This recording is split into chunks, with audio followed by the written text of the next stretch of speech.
Assalamualaikum warahmatullahi wabarakatuh. Yang terhormat Ibu Hasnita MSI selaku dosen pengampu mata kuliah Statistik 1.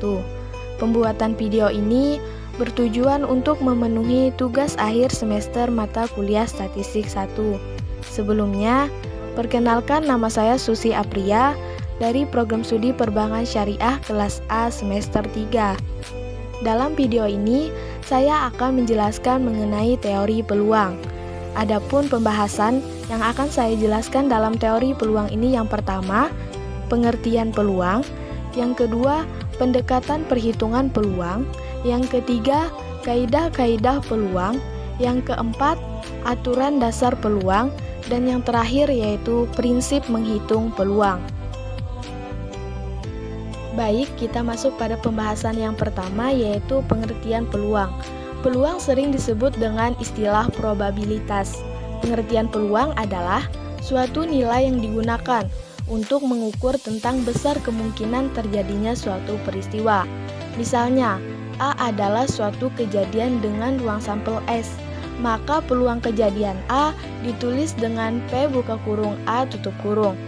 Adapun rumus dari peluang yaitu P buka kurung A tutup kurung sama dengan N buka kurung A tutup kurung dibagi dengan N buka kurung S tutup kurung.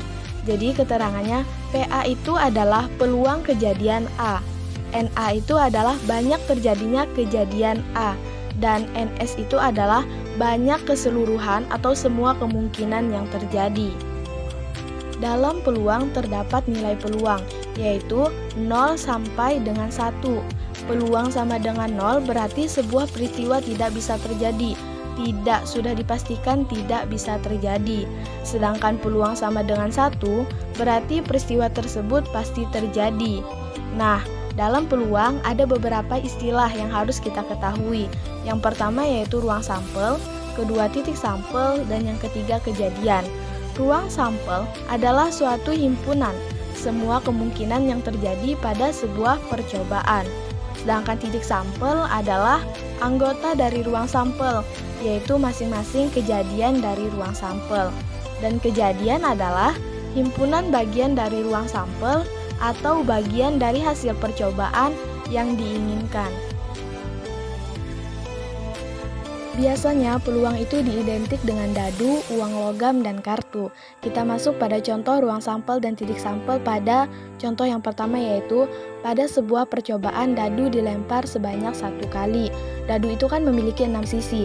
Jadi apabila dilakukan percobaan dadu dilempar 1 kali, maka peluang munculnya angka itu ada bisa 1, bisa 2, bisa 3, dan seterusnya sampai dengan 6. Jadi, ruang sampelnya itu adalah sebanyak 6. Sedangkan titik sampel adalah suatu anggota dari ruang sampel. Jadi, titik sampelnya ini juga sebanyak 6. Adapun pada contoh yang kedua, misalnya, pada percobaan 1 koin dilempar 1 kali. Nah, dapat kita ketahui bahwa sisi koin itu ada 2, yaitu angka dan gambar. Jadi, ruang sampel pada koin ini yaitu ada 2, ada angka dan gambar, dan titik sampelnya juga ada 2. Kita masuk pada contoh berikutnya, yaitu misalnya 2 koin logam dilemparkan secara bersamaan, maka dihasilkan bahwa titik sampel dan ruang sampelnya adalah sebanyak dengan 4. Adapun cara penghitungannya bisa menggunakan tabel dan juga bisa menggunakan pohon faktor.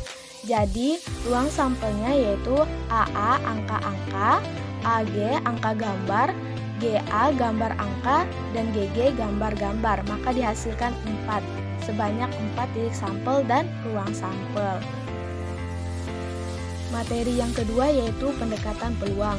Pendekatan peluang ini ada 3. Yang pertama, pendekatan klasik. Peluang klasik adalah setiap peristiwa yang mana mempunyai kesempatan yang sama untuk terjadi. Adapun rumusnya yaitu peluang A sama dengan jumlah kemungkinan hasil dibagi dengan jumlah total kemungkinan hasil. Adapun contohnya seperti contoh yang sudah saya jelaskan di atas. Yang kedua yaitu pendekatan relatif. Peluang suatu kejadian dianggap tidak sama, tergantung dari beberapa banyak suatu kejadian tersebut terjadi. Contohnya, dalam 12 bulan, 9 bulan terjadi inflasi dan 3 bulannya terjadi deflasi. Jadi tentukan peluang terjadinya inflasi dan deflasi tahun ini. Maka cara penyelesaiannya yaitu peluang inflasi tadi kan ada 9 bulan. Jadi 9 dibagi dengan 12 menghasilkan 0,75. Dan peluang deflasinya tadi terjadi selama 3 bulan. Jadi 3 dibagi dengan 12 sama dengan 0,25. Maka peluang inflasinya sama dengan 0,75 dan peluang deflasinya sama dengan 0,25. Yang ketiga yaitu pendekatan subjektif. Peluang subjektif adalah suatu kejadian yang didasarkan pada penilaian pribadi seseorang yang mana hal tersebut dinyatakan dalam derajat suatu kepercayaan. Misalnya, seseorang menduga kemungkinan Badu mendapatkan nilai A dalam mata kuliah statistik. Nah, hal tersebut merupakan suatu penilaian pribadi seseorang dan hal tersebut dinyatakan dalam kepercayaan dirinya. Nah, contoh yang kedua yaitu menduga kemungkinan Chicago Bullies menjadi juara kelas dalam semester ini. Materi yang ketiga yaitu kaidah-kaidah peluang. Kaidah-kaidah peluang ini ada 3 yaitu yang pertama peluang sebuah peristiwa. Contoh tentang sebuah keluarga yang merencanakan untuk memiliki 3 anak. Berapakah peluang sebuah keluarga memiliki paling sedikit 2 anak laki-laki? Jadi untuk menjawabnya perlu diketahui jumlah peristiwa yang bisa terjadi, NS atau jumlah kemungkinan yang terjadi yaitu 8. Nah, dari hal tersebut kita ketahui bahwa laki-laki perempuan, laki-laki perempuan laki-laki, laki-laki perempuan perempuan, perempuan laki-laki laki-laki, perempuan laki-laki perempuan, perempuan perempuan laki-laki, dan perempuan perempuan perempuan. Dari NS tersebut dapat kita simpulkan bahwa paling sedikit 2 anak laki-laki yang lahir yaitu ada 4 atau titik sampelnya ada 4. Jadi penyelesaiannya PA sama dengan NA tadi ada 4 titik sampel dan dibagi dengan NS-nya tadi ada 8 sama dengan 4 bagi 8 sama dengan 1/2. Jadi kemungkinan paling sedikit 2 anak laki-laki yang lahir adalah 1/2 atau setengah. Contoh lain yaitu berapa peluang munculnya angka ganjil pada pelemparan satu buah dadu. Nah, untuk NS-nya itu sama dengan 6 karena di dalam dadu itu memiliki 6 sisi. Sedangkan NA atau titik sampelnya yaitu dapat kita ketahui bahwa titik sampelnya adalah munculnya angka ganjil. Munculnya angka ganjil pada dadu itu bisa 1, 3, dan 5. Jadi NA-nya sama dengan 3. Untuk penyelesaiannya sama dengan PA sama dengan NA tadi 3 dibagi dengan NS tadi 6, jadi menghasilkan 3/6 sama dengan 1/2 atau setengah, sama seperti contoh di atas. Kaidah yang kedua yaitu peluang peristiwa sederhana.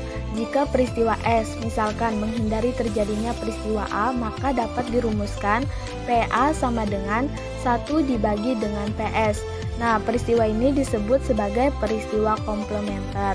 Kita masuk pada contoh. Berapa peluang munculnya angka genap pada pelemparan sebuah dadu? Nah, dapat kita ketahui bahwa peluang munculnya angka genap pada pelemparan sebuah dadu itu sama dengan setengah. Hal ini dihasilkan dari bahwa titik sampelnya ada 3 yaitu 2, 4, dan 6 dan NS-nya jumlah kemungkinan yang terjadi itu ada 6, maka menghasilkan setengah.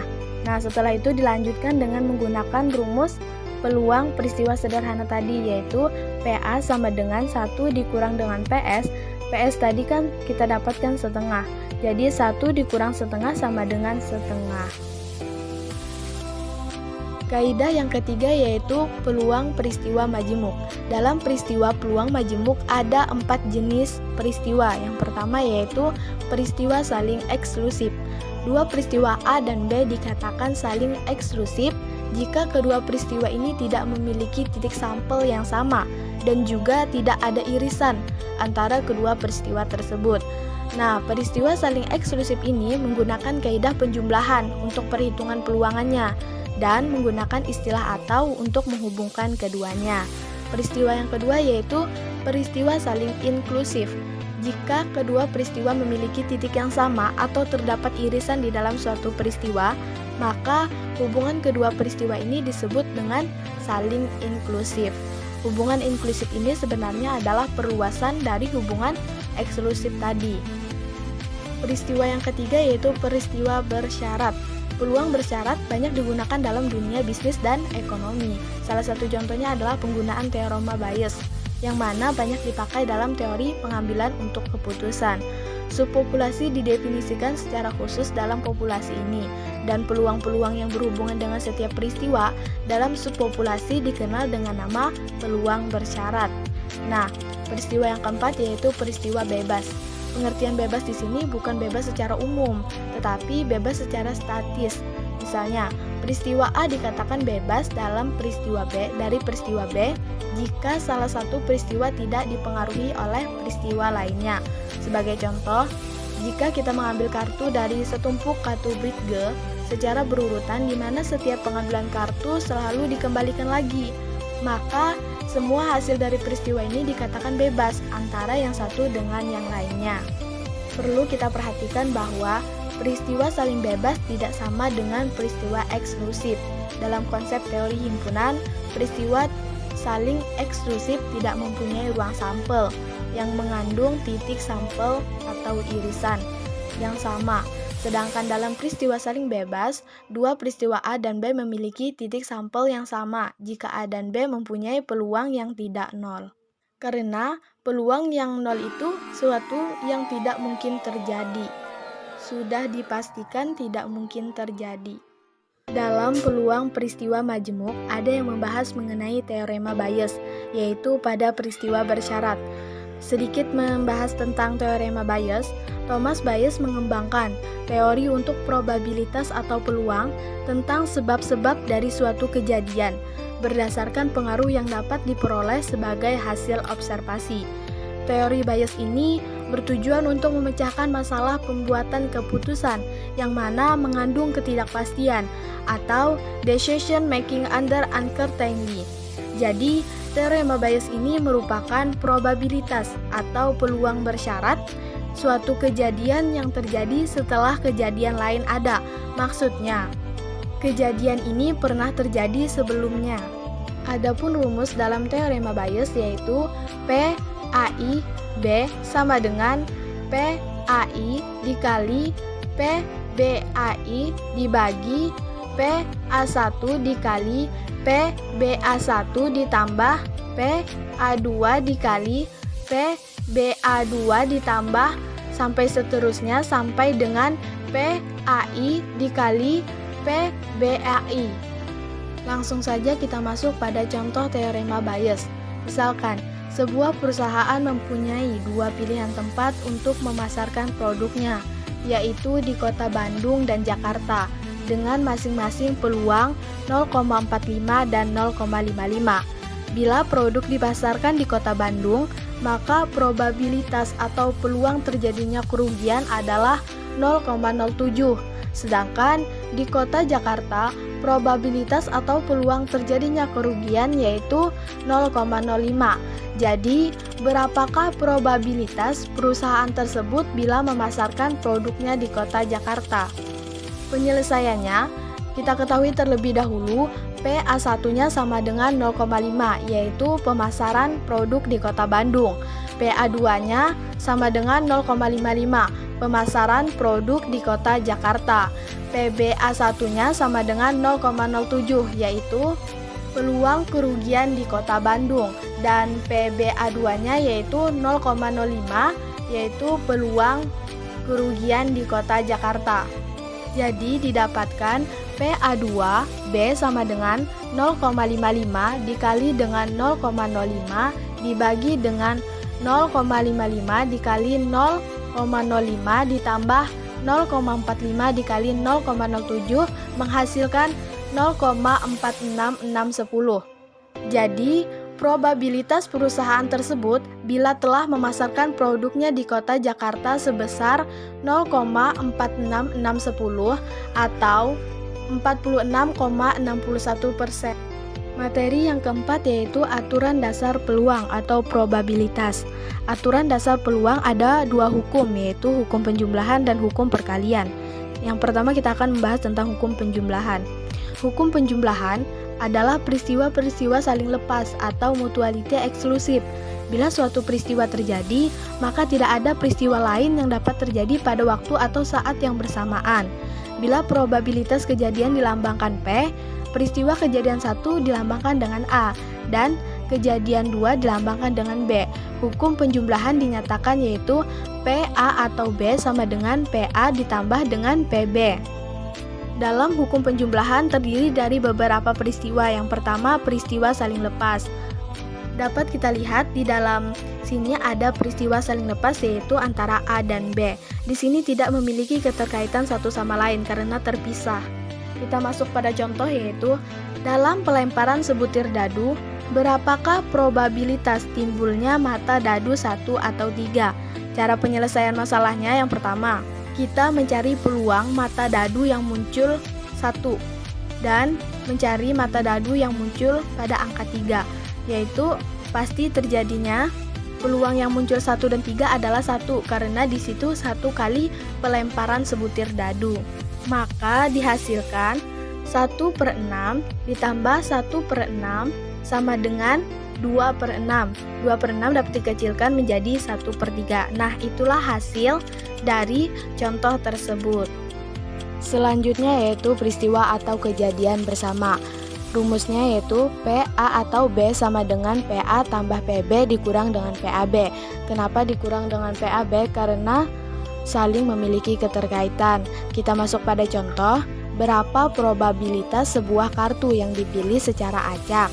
Dari satu set kartu yang berisi 52 buah, yaitu kartu bergambar raja atau hati yang di atas 10.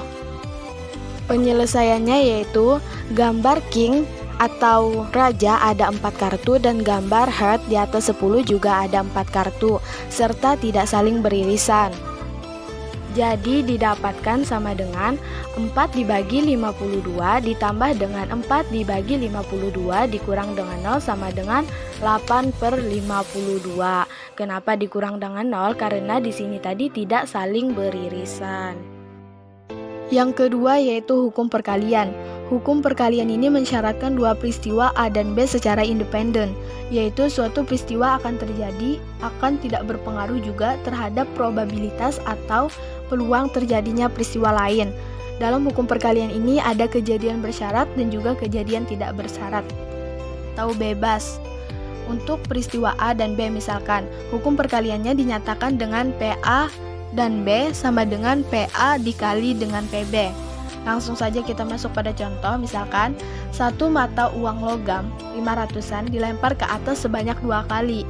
Jika A1 adalah pelemparan pertama yang mendapatkan gambar burung Garuda dan A2 adalah pelemparan kedua yang mendapatkan gambar burung Garuda, maka berapakah peluang A1 dan A2?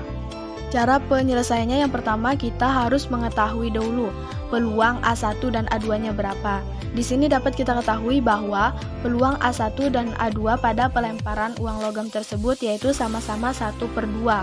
Jadi PA1 dan A2 sama dengan 1/2 dikali 1/2 sama dengan 1/4. Jadi hasilnya adalah 1/4 dalam contoh ini. Selanjutnya yaitu membahas tentang kejadian bersyarat. Kejadian bersyarat ini bila terdapat 2 jenis kejadian, misalnya kejadian A dan kejadian B. Maka kejadian A bisa terjadi jika kejadian B itu sudah terjadi. Begitu juga dengan sebaliknya, sehingga dapat dirumuskan PAB sama dengan PAB dibagi dengan PB, atau PBA sama dengan PBA dibagi dengan PA. Selanjutnya yaitu tentang kejadian bebas. Kejadian bebas ini bila terdapat 2 jenis kejadian, misalnya A dan B, maka kejadian A dan kejadian B tidak saling berhubungan dengan satu sama lainnya, sehingga dirumuskan dengan PAB sama dengan PA dikali dengan PB. Kenapa dikali? Karena tidak berhubungan atau saling bertolakan, sehingga harus dikali. Dalam peluang, terdapat beberapa prinsip menghitung peluang. Yang pertama itu faktorial, yang kedua permutasi, dan yang ketiga kombinasi. Faktorial adalah berapa banyak cara yang mungkin terjadi dalam mengatur sesuatu dalam berkelompok atau kelompok. Nah, faktorial ini dirumuskan dengan faktorial sama dengan n faktorial. Adapun permutasi adalah sejumlah kemungkinan susunan jika terdapat satu kelompok objek. Rumus permutasi yaitu N P permutasi R sama dengan N faktorial dibagi dengan buka kurung N dikurang dengan R tutup kurung faktorial. Nah, sedangkan kombinasi adalah beberapa cara sesuatu diambil dari keseluruhan objek tanpa memperhatikan urutannya. Nah, sedangkan permutasi ini memperhatikan urutan. Perbedaan antara permutasi dan kombinasi adalah memperhatikan urutan dan tidak memperhatikan urutan. Adapun rumus kombinasi yaitu N kombinasi R sama dengan N faktorial dibagi buka kurung N dikurang R tutup kurung faktorial dikali R faktorial. Langsung saja kita masuk pada contoh soal yaitu dari 8 buku yang berbeda terdiri atas 3 buku cerita dan 5 buku politik yang disusun dalam sebuah rak. Jika diambil secara acak 3 buku, tentukan peluang mendapatkan 2 buku cerita dan 1 buku politik. Nah, di situ dikatakan diambil secara acak. Jadi ini menggunakan rumus kombinasi. Nah, kombinasi itu adalah sesuatu perhitungan yang tidak memperhatikan urutan. Adapun rumusnya yaitu kombinasi N R sama dengan N faktorial dibagi buka kurung N kurang R tutup kurung faktorial dikali R faktorial.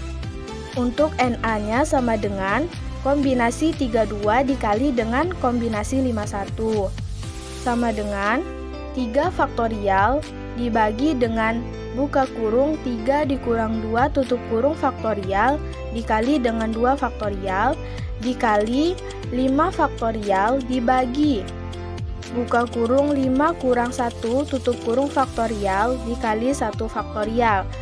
Jadi 3 dikali 5 sama dengan 15. Jadi NA-nya adalah 15. Adapun NS-nya yaitu kombinasi 83 sama dengan 8 faktorial dibagi dengan buka kurung 8 dikurang 5 tutup kurung faktorial dikali 5 faktorial yaitu menghasilkan 56. Jadi peluang A sama dengan 15 dibagi 56 yaitu 0,26785. Jadi menghasilkan peluang 0,26785. Mungkin itu saja yang dapat saya jelaskan, kurang dan lebihnya saya mohon maaf dan semoga bermanfaat. Saya akhiri, wabillahi taufiq wal hidayah. Wassalamualaikum warahmatullahi wabarakatuh.